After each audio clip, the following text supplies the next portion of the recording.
Hello, my name is John, and today we'll be reading How Trump Can Attack the Blood-Soaked, Money-Wasting Scandal of How the Pentagon Develops Weapons.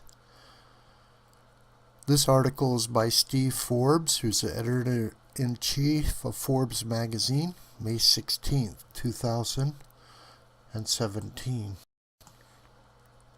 President Trump has appointed Jared Kushner to head the new White House Office of American Innovation, which is charged with making the government more efficient.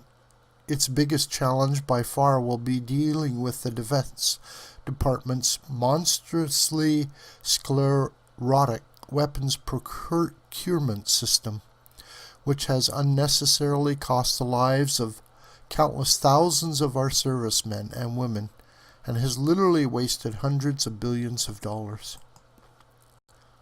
We can't let this horror continue. Back in 2010, The Economist declared, "The chronic problem of exorbitantly expensive weapons is becoming acute." Alas, such dire warnings have been uttered countless times before and since. President Trump has the opportunity to do what every other commander-in-chief and defense secretary has failed to do since World War II, truly reform this festering disgrace. Our military needs a build-up on a scale not seen since Ronald Reagan's in the 1980s. Our services are undermanned, equipment is in dire need of repair and refurbishment. New equipment, software, and weapons are needed for the U.S. to play its crucial role in keeping the world's aggressors at bay and meeting the challenges of the cyberspace, unmanned systems, and robotics era. The Navy alone requires another 80 ships to meet our global obligations. The Trump military budget for fiscal 2018 won't even catch up on the maintenance of existing equipment and weapons, and is 6% less than spending was in 2012. Overhauling the process of developing new weapons, aircraft, ships, and the like is no longer a discretionary matter. What needs to be done is simply unaffordable under current procedures. The magnitude of the task boggles the mind. The Pentagon's total back office personnel numbers over 1 million people. Every step in the development of a new weapon requires clearing major bureaucratic hurdles that add years of delay. These mind-numbing, molasses-laden obstacle courses are spelled out in the Defense Department's Bible entitled Operation of the Defense Acquisition System. During these innumerable reviews, thousands of change orders are made to reflect new wants and new improvements, what critics dub requirement creep. Anyone who has been involved in remodeling a home knows how expensive and delay-inducing changes made during a project can be. The F-35 fighter aircraft was originally estimated to cost $233 billion for 2,866 planes. The latest estimate cost $391 billion for 14% fewer planes. The price produced a sharp rebuke from President Trump. Lockheed, the F-35's chief contractor, now claims that costs are under control, which leads one to ask, how did expenses get so out of control in the first place? The delays and cost overruns of this airplane are relatively normal in Pentagon land. So hidebound is the procurement process that past defense chiefs have occasionally had to yank a program out of the morass to meet an urgent battlefield need. That's what Defense Secretary Robert Gates did in 2007 to get blast-resistant vehicles to our troops in Iraq. Bureaucratic lethargy had led to hundreds of avoidable Marine casualties.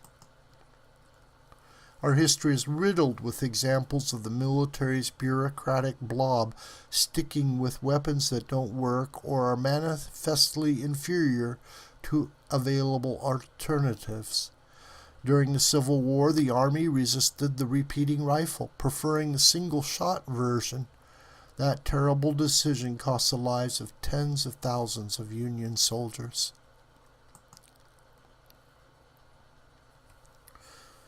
A deadly modern-day example of this is the original M16 assault rifle.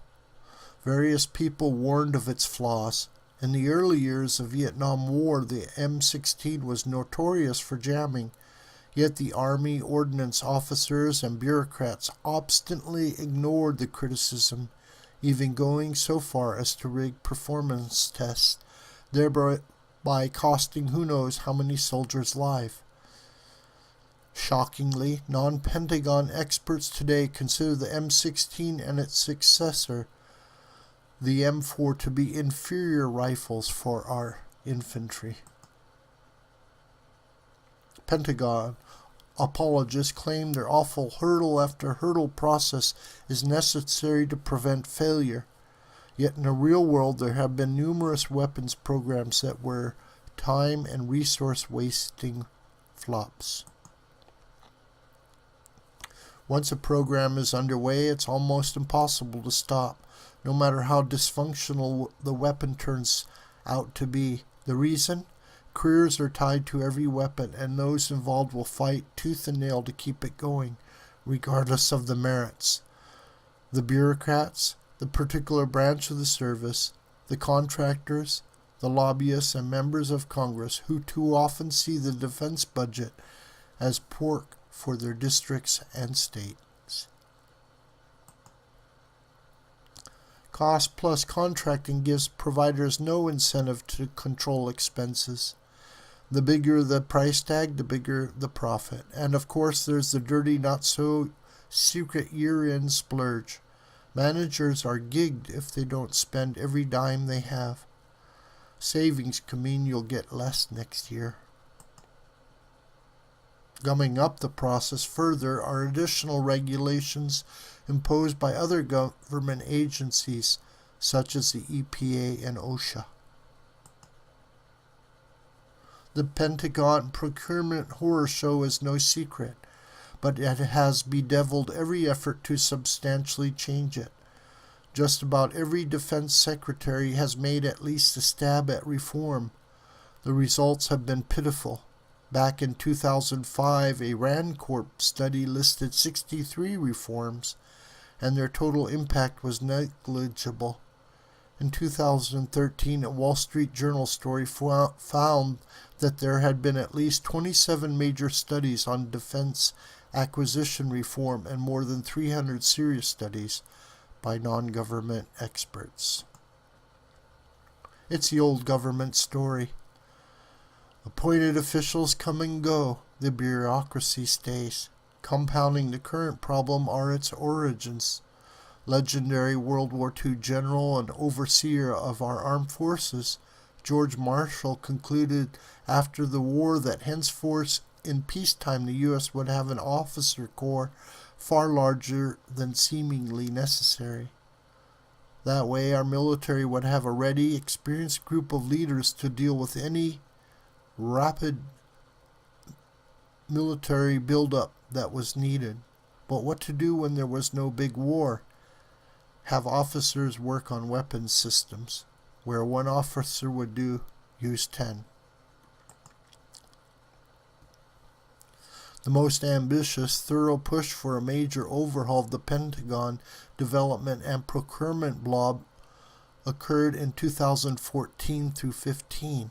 A riveting account of this effort, authored by Craig Whitlock and Bob Woodward, appeared last December in the Washington Post. It was spearheaded by the Defense Business Board, a federal advisory panel of corporate executives brought together to provide trusted, independent, and objective advice on proven and effective best business practices for consideration and potential application to the Defense Department. Assisted by a passel of knowledgeable McKinsey & Co. consultants, the board engaged in an unprecedented deep dive into all facets of the Pentagon, unearthing numerous agencies and data systems. The waste and stupendous inefficiencies uncovered by the board stunned even the most jaded observers. Just dealing with administrative waste would save at least $125 billion over 5 years. No surprise, the Empire struck back. The Pentagon did everything it could to pretend the report never existed, or to dismiss it as naive and superficial.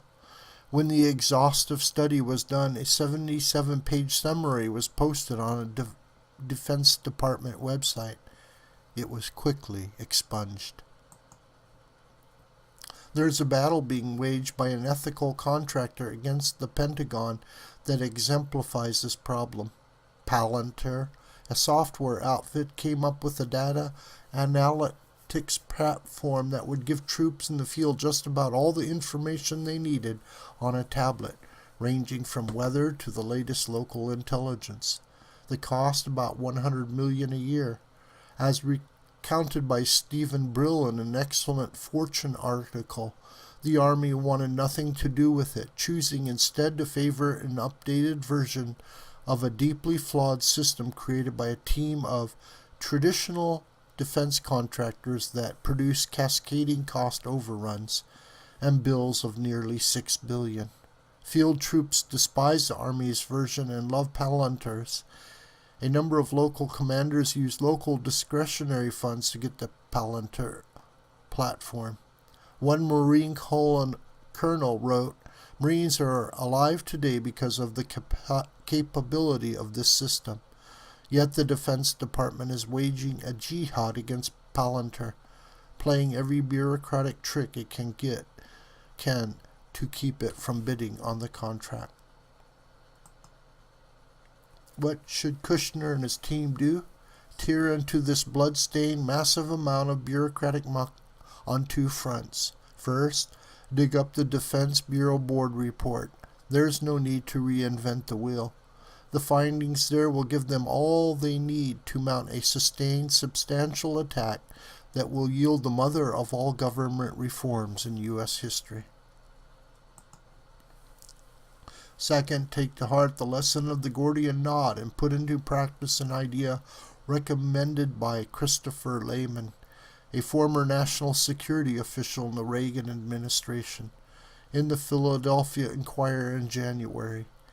A simple legislative provision that would grant to the Defense Secretary or any of the service secretaries, Army, Navy, and Air Force, the authority for 5 years to waive any and all federal acquisition regulations. Instead, the legislation would allow that official to use standard commercial law to acquire goods or service with funds appropriated by Congress. In this way, thousands of pages of red tape and myriad bureaucratic obstacles could be eliminated, and straightforward commercial contracting could be employed, saving months, years, or a decade or more of delay and unneeded expenses.